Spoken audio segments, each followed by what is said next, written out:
Timmy Joe reviews anything. Reviewing computer parts on YouTube. That's Woo! Gotta be pumped on that, right, Will? Computer parts! Woo! Oh, yeah.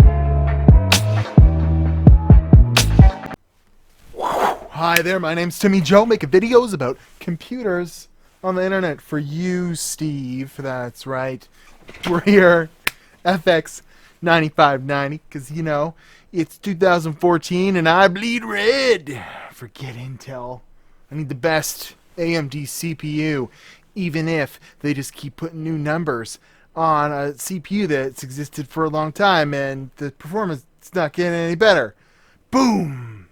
That's right. Anyways, Tony, gotta thank Tony for sending this over. I was playing around with an 8150 and I wanted this, and thanks very much for sending it to me, because it's, you know, it's fun to play around with this stuff. If you have any cool hardware, me at timmyjoe.com, send it over. But, or at least send me an email. But Tony wants to see all the fun stuff I'm going to do with this. Well, I got a couple videos planned for the FX series. But there's a system. We're also going to, well, we've got this open. Let's just go ahead, and if I can see my mouseicle here. Hopefully this doesn't crash, because it just, you never know. Best AMD system you could get in 2014. You know, pre-Ryzen, we'll say, okay? Because this is what we had to offer. 8 cores, pile driver, bulldozer, excavator, whatever, what have you. It's pretty much all the same. If you got a nice chip, you know, 9590 is one of the best chips you can get in this, whatever. 5 gigahertz was achievable. I've done it with another CPU. 4.8's more likely with some of the older chips, but we've coupled it with a Fury. 16 gigs of Corsair, Vengeance, LPX, whatever, running at 1700 megahertz. The way I've got this overclocked. We'll run a little Cinemetro and we'll see where she lines up. You know, we've done a Fury card here. Did a review of that a couple video, or actually probably the last video if you're looking at this. Check it out here. And we put it in here. I figured that would eliminate the GPU bottleneck so we could see performance. Boom! 777. That's screenshot worthy. So we're going to save. There. Wonderful. 777. I wanted to hit 800. I really did. 5.1 gigahertz right now. That's pretty fast.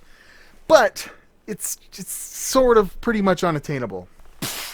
This is the eventual Cinebench result I was able to get with the 8150.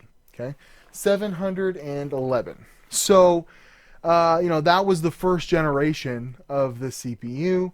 That was, you know, overclocked to 4.8 gigahertz, I think. 4.82 gigahertz. So we're about 300 megahertz off, and, you know, pretty damn close to the Cinebench result.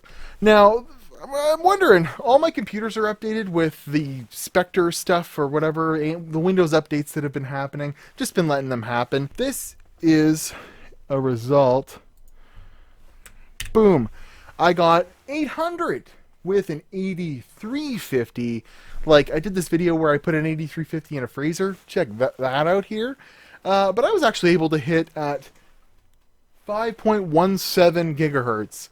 800 in Cinebench. So it's making me, I tried everything I could to get this thing, which should technically be the, you know, the next generation, the better CPU, to hit 800 in Cinebench, and I could not for the life of me. So something's going on there. I was actually almost tempted to just throw Windows 7 on this and don't do any updates, run Cinebench and see if I got a much better result. But that's for another video. So yeah, thus proving we've got 3 generations of this FX CPU, all scoring just over 700, between 700 and 800, if they're overclocked to the dickens. Think of this, though, you know, this was from a time where AIOs weren't as good, that's for sure, and they were nowhere near as cheap or as prevalent in the industry. You know, everyone can get an AIO for $100 these days. You know, if you want to play the game, you can get one for like $70, maybe a 120 mil. You know, I got a really good Enermax one in here. Got a really good Ace. This is best case scenario. Got a really good Asus Rampage Formula or Crosshair Formula motherboard, 16 gigs of RAM. This is going to be about as fast as you can get. And we'll do some benchmarks in a second, because that's a whole other kind of story. But as far as them just kind of pushing, you know, pushing things, the 9590, we all know it. It was fail dozer, right? That's what it was. So How does it actually feel to use, even an 8150? You know, if it's overclocked well and it's got good system specs, an SSD, a really good graphics card, it's not bad. Okay, think about this: a stock Ryzen 15 or 1400, we'll say, will get about 650 in Cinebench. So that's 4 cores, 8 threads. This is 8 cores, no hyper threading, but even Cinebench sees it as a 4-core, 8-thread CPU. The way they used to do their cores, they weren't really true cores. So this is still the performance of a Ryzen, 5, the low end. You get better, you could get over 800 with a Ryzen 5 if you're, have the right chip and you have the right cooling and stuff like that. So there's definitely more potential in that, but at least they woke up in the middle of the road with Ryzen is, better in all respects TDP wise, because if we look at the product page, like if you look through here, the TDP is ridiculous. Where is it? 220 watts. It even says it here on the product page. 220 watts, max temps 57 degrees Celsius. My ass. It's pretty funny. But yeah, FX 9590. You look down all the range. We got the 8300 all the way to the 9590. They're all the same CPU. Just some of this stuff changes. This was the MSRP at the time. Kind of laughable, but you had to compete with an i7, put out something. You could get one even coupled with a water cooler, because this thing, to achieve its 5 gigahertz turbo boost at stock, pretty much needed 120 mil AIO, but you could get one for $369.99, or the chip alone for $329.99. You can even still get them. We'll check that out in a second. Now, you want to see performance from this card versus an i7, a really good i7, 7740X, clocked to well over 5.5 gigahertz, 5.2 gigahertz, basically clock for clock. We've got the score that this thing got, 10,000 in Firestrike, so not terrible. Physics score of 8,528, and total score of 10,072 with the same GPU and a Core i7 overclocked to well over 5 gigahertz. Boom! Double the physics score.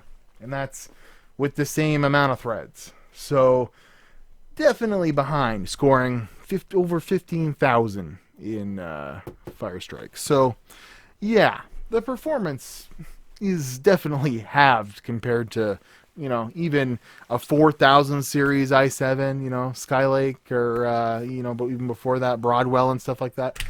But you can still buy these things today, $332. That's pretty interesting. You can buy this. This is a current price on Newegg.com. So they obviously didn't sell a lot of them. There's still stock. Interesting. You can get them on eBay for about $150. So there's that. But yeah, my experience actually playing around with it is that it's still a pretty snappy processor. It's not bad. I can't fault it too hard. And even I didn't notice any slowdowns. Overclocked to over 5 gigahertz with 16 gigs RAM, of course, with an SSD and a really good GPU. And why don't we preface that by showing some game benchmarks versus the Core i7 with this same GPU in it. And then we'll come back here and I will rant a little bit more about this processor and my love of AMD processors. I certainly got a lot of them.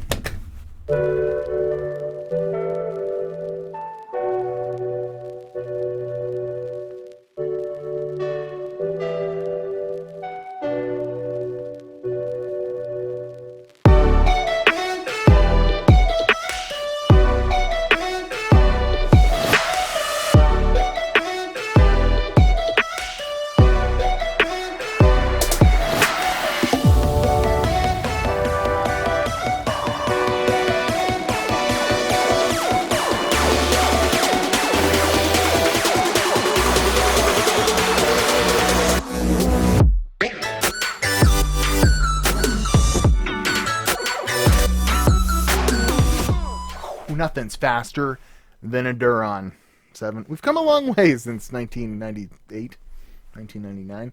Duron 700. We got lots of CPUs here, FXs and Phenoms, and even the original OG Avalon 64. But I'm really glad Ryzen came in and swooped in and finally, you know, brought AMD back to spec. And with all the crazy amount of, you know, GPUs are selling, with having to do with mining right now, maybe they could put themselves in a spot to where they're actually competitive in the GPU space eventually. But you know, I also hope that Ryzen goes somewhere from here, and it's not just, you know, a refresh and a refresh. But one thing I kind of neglected to mention before this is the 8150. It's the same process, same manufacturing process, 32 nanometer as this 9590 that came way after it. So they're already talking about revamping the process, you know, shrinking the die with Ryzen down to even 7 nanometers eventually. So we'll see IPC gains in Ryzen. I think, you know, they've got the CPU space on lock right now. It's a pretty good time to be an AMD fanboy, but boy howdy, this was fun to play around with. I gotta say, this is a beast of a system. There's no doubt about it. And if you know, you still have one of these systems and you're doing a little bit of overclocking with it, you know, it still keeps up with the big boys. For how long, I don't know, you know, but hold on to your DDR3 with love.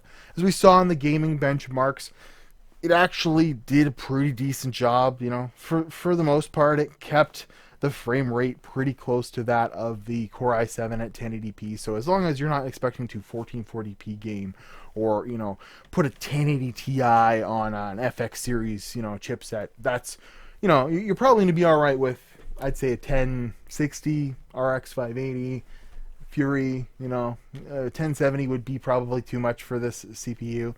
I'd like to maybe even test that at some point too, but in games at 1080p, I was able to max this card out, and still, you know, my 1% lows and stuff like that were lower. But as far as the gaming system goes, any of the Bulldozer FX, you know, chips, as long as you're, you know, the tinkerer, you know, if you're putting a good cooler on it and making it happen, you're gonna have an alright time with the 8-core. I think the 6-core, the 6300s and stuff like that, probably getting a little long on the tooth at this point for like, you know, high-end gaming. But you could get another year and wait for the you know, GPU prices to subside and the DDR4 prices to subside, and actually still keep using one of these 8-core FX processors. If you play your cards right and you overclock it, I wouldn't have a problem doing that.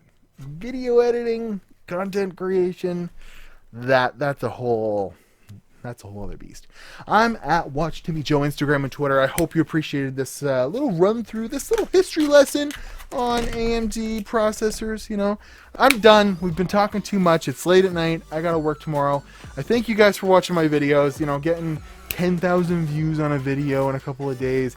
That happens more often than not lately, and I can't think. I also have a Patreon, or if you want to send me, you know, anything, any cool hardware, any cool video cards, I'd love to have a look at them, me@timmyjoe.com. But check out the Patreon below if you want to donate $1 or $2 a month or $5 a month. It would go a long way to helping me produce more than 1 or 2 videos a week. I hate doing that, but I like to do these better, you know, more intense videos, you know, and they require a lot of time, and I'm working. I'm a working dad, man, so you gotta make it happen. But I'll see you guys in another video. Thank you very much for watching. FX 9590.